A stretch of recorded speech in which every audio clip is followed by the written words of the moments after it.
Gene başlayalım.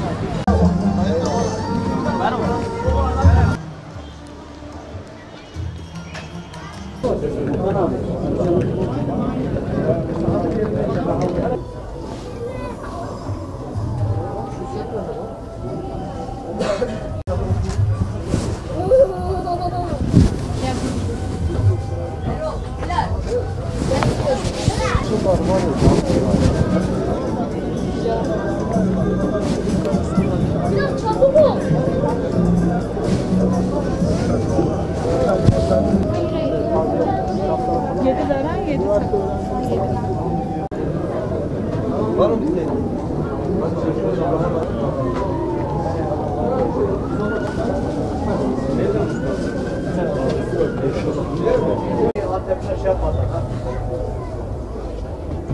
Daha bize gelmedi. Ha? Evet.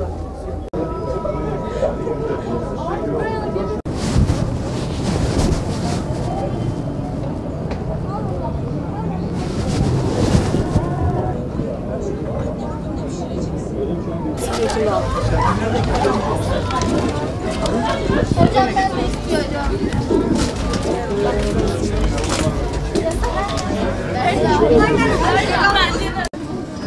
Kitap alacağım.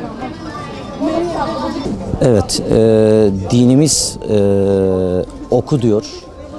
Ancak maalesef kitap ve kalem medeniyeti olan İslam ümmeti şu anda sosyal medya diye çok büyük bir imtihandan geçmekte. Sosyal medya ile imtihan edilmekte. Büyük bir sınav. Maalesef hayatın birçok bölümünde sosyal medya şu anda günümüzü işgal etmiş durumda. Aslında İslam ümmeti olarak baktığımızda okuma oranının en çok olması gereken bir ümmet olmamız gerekirken maalesef şu anda çok düşük seviyelerde okuma oranları. Japonya ile mesela özellikle kıyasladığınız zaman Japonya'da okuma oranları çok yüksek. Binlerce gazete, 90 bin olduğunu yanlış hatırlamıyorsam 91 olduğu söyleniyor. Gazete ve kitap var. Dolayısıyla İslam ümmeti kitap ve kalem medeniyeti olarak özüne dönmeli. Bu tür faaliyetlerle, bu tür fuarlarla, kültürel faaliyetlerle, okuma çalışmalarıyla, çalıştaylarıyla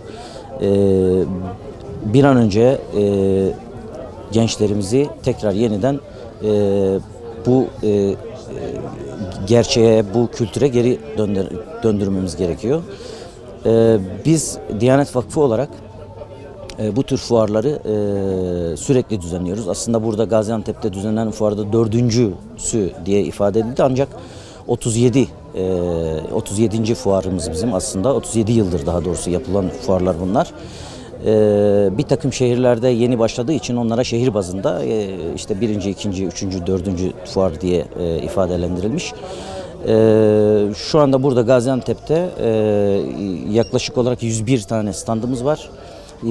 Bunların 30 tanesi STK'ların fuarları. STK'lar kendi alanlarında yapmış oldukları yayın faaliyetlerini burada tanıtıyorlar. Diğer geriye kalan 71 stand çeşitli yayın evlerine ait standlar. Dikkatimi çekti. Çok büyük bir ilgi var açıkçası. Özellikle gençleri çok gördüm, mutlu oldum.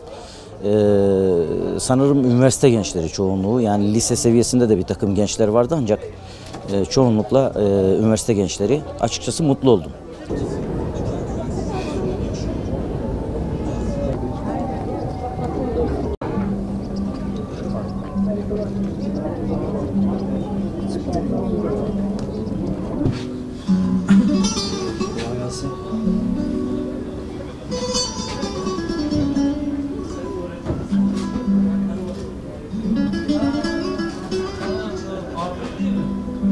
Tabii bu güzelliği düzenleyenlere, sebep olanlara, böyle organizasyona hepsine çok teşekkür ederiz. Tabii Gaziantep'i böyle kitapla buluşturmak için böyle geldik. Kitap en samimi dosttur. Kişiye ne olduğunu kendisinin ayna gibidir. Riyallık gösteriş yapmadan sen busundur diye kendisinin ne olduğunu gösterir böyle. Yani 2 gündür yağmur yağmasına binaen Yine ilgi güzel geliyorlar. Maşallah böyle kitaba ilgi alaka okuyorlar böyle. Soru soruyorlar böyle. Nereden geldiğimizi soruyorlar.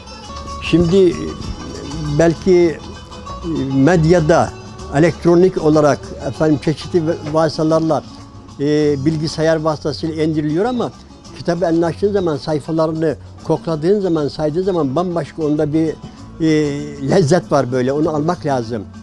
Tabii gençlerimizi okullarda, başka yerlerde ana baba da böyle, ebeveyn de böyle kitapla tanıştırması lazım böyle. Zaten İslamiyet'in ilk emri de oku. Yani buradaki oku hem kitaptan oku, kendini oku, kainatı oku, milletini oku, vatanını oku, tanı. Kitap fuarları çok ehemmiyetlidir, çok kıymetlidir. Fevkalade Türkiye'mizin güzelliklerindendir. 30 sene kadar evvel Sultanahmet Ramazan ayında Sultanahmet Kitap Fuarı'nda başladı mesela. Ve bu güzellik hamdolsun bütün Müslüman Türkiye'mize yayıldı. Hiç olmazsa insanımıza kitabı tanıtıyor. İnsanımız kitabı görüyor. Kitabı anlamaya çalışıyor. Çünkü bizim dinimiz, bizim inancımız kitap dinidir.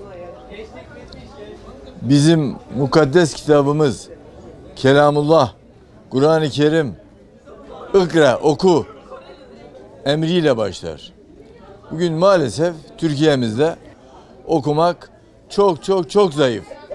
Bu kitap fuarları insanımızı kitapla tanıştırıyor. Bundan önceki 3 tane yapılan fuar çok olmadı, verimli olmadı yani. Hem yeri itibariyle hem de insanların katılımı itibariyle Ramazan'da olduğu için. Ama bu şu andaki fuar katılımı çok güzel. Yeri güzel, insanların teveccühü güzel. Kitaplara bir iştiyak var şu anda. Bayağı bir katılım fazlalığı var yani. Kitaplarla ilgili broşürlerimizi çok dağıtmamız gerekiyor.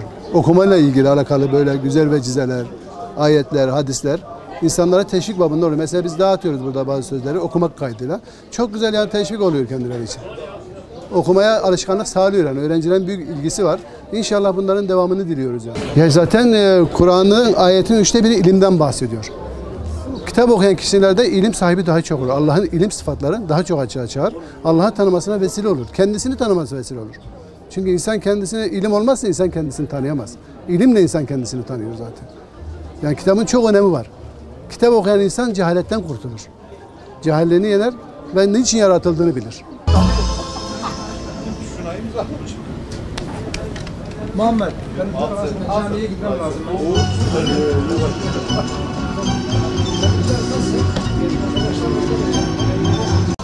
Yani benim gördüğüm kadarıyla burada Gaziantep'te bir de bayağı medreseler açılmış. Özellikle Arapça olarak söylüyorum.